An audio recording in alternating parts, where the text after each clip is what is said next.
सोचिए अगर कोई नन्हा सा ब्राह्मण बच्चा आपके दरवाजे पर आकर सिर्फ 3 पग जमीन मांग ले तो आप क्या करेंगे? शायद आप हंसकर दे दें, लेकिन यही 3 पग पूरी सृष्टि की दिशा बदल देंगे। और यहीं से जन्म हुआ भगवान विष्णु के 5वें अवतार वामन अवतार का। दोस्तों, हर अवतार के पीछे एक कारण होता है। त्रेता में राम, द्वापर में कृष्ण और सतयुग में वामन। आज मैं आपको सुनाने वाली हूँ बलि राजा और वामन अवतार की अद्भुत कथा, जो सिर्फ धर्म युद्ध नहीं बल्कि भक्ति और विनम्रता का सबक है।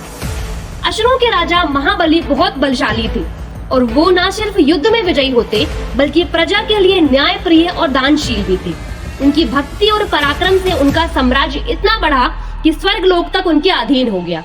देवता भी डरने लगे कि कहीं पूरा ब्रह्मांड असुरों के अधीन न हो जाए। यहीं से विष्णु को अवतार लेना पड़ा। देवताओं की प्रार्थना पर विष्णु ने जन्म लिया वामन के रूप में, एक बौना ब्राह्मण बालक। सोचिए, जो नारायण संपूर्ण सृष्टि के पालनहार है, वो साधारण से ब्राह्मण वेश में बलि के यज्ञ पर पहुंचे। वामन ने मुस्कुराकर कहा, राजन, मुझे दान में सिर्फ 3 पग जमीन चाहिए। महाबली हंस पड़े, इतना छोटा सा दान? मैं तो पूरी पृथ्वी भी दे सकता हूँ। लेकिन जैसे ही बलि ने वचन दिया, वामन ने अपना विराट रूप कर लिया। पहले पग में नाप लिया पूरा आकाश, दूसरे पग में पूरी पृथ्वी और तीसरे पग के लिए स्थान मांगा। तब बलि ने विनम्र होकर अपना शीश झुका दिया। भगवान, तीसरा पग आप मेरे सिर पर रख दीजिए। यही बलि राजा की महानता सामने आई।